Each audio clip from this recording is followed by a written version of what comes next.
நாட்டிலேயே நேற்று அதிகபட்ச வெப்பநிலை பதிவான நகரங்களில் தமிழகத்தைச் சேர்ந்த சேலம் மாவட்டம் 3வது இடத்தை பிடித்திருப்பதாக தகவல் வெளியாகியிருக்கிறது. 108.14 டிகிரி ஃபாரன்ஹீட் வெப்பம் பதிவானதாக இந்திய வானிலை ஆய்வு மையம் தகவல் தெரிவித்திருக்கிறது. அண்மை செய்தியாக நாம் பார்த்துக் கொண்டிருக்கிறோம்.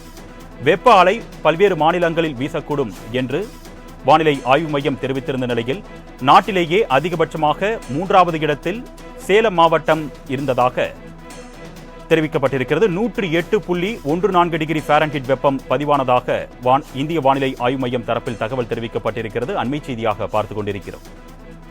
இது குறித்த கூடுதல் விவரங்களை செய்தியாளர் ஷெலினா வழங்க நாம் கேட்கலாம். வணக்கம் ஷெலினா, கூடுதல் விவரங்கள்.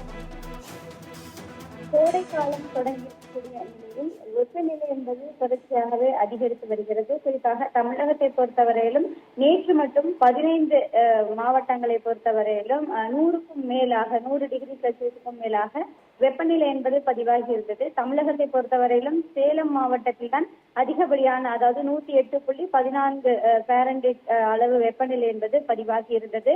இந்த நிலையில் தற்பொழுது இந்திய அளவில் பதிவாகி இருக்கக்கூடிய வெப்பநிலைக்கான அதிகபட்சமான எண்ணிக்கையில் இருக்கக்கூடிய அந்த வெப்பநிலை அளவு என்பது பதிவு செய்யப்பட்டிருக்கிறார்கள்.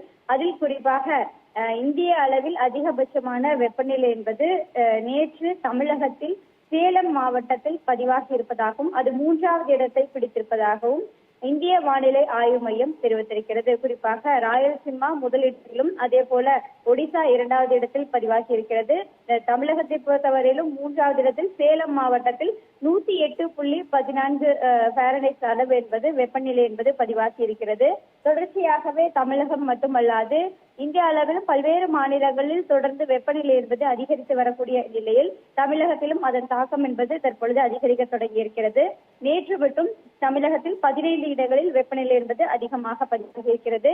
இன்றைய பொறுத்தவரையிலும் தமிழகத்தில் வெப்ப அலை வீசுவதற்கான வாய்ப்பு இருப்பதாகவும் மஞ்சள் நிற எச்சரிக்கையும் கூட விடுக்கப்பட்டிருக்கக்கூடிய நிலையில் நேற்று முன்தினம் ஈரோட்டில் அதிகபட்சமான வெப்பநிலை என்பது பதிவாகி 2வது இடத்தில் இந்திய அளவில் பதிவாகி இருந்தது. இன்று பொறுத்தவரையிலும் 3வது இடத்தில் சேலம் மாவட்டம் என்பது பதிவாகி இருக்கக்கூடிய நிலையில் தொடர்ச்சியாகவே கோடை காலம் அந்த வெப்பநிலை என்பது அதிகரித்து வருகிறது. இன்னும் மே மாதத்தை பார்த்தோம் என்றால் அதிகபட்சமான வெப்பநிலை என்பது அதிகரிக்க கூடும் என்றும் இந்திய வானிலை ஆய்வு மையம் முன்னதாக எச்சரிக்கை என்பது விடுக்கப்பட்டிருக்கிறது.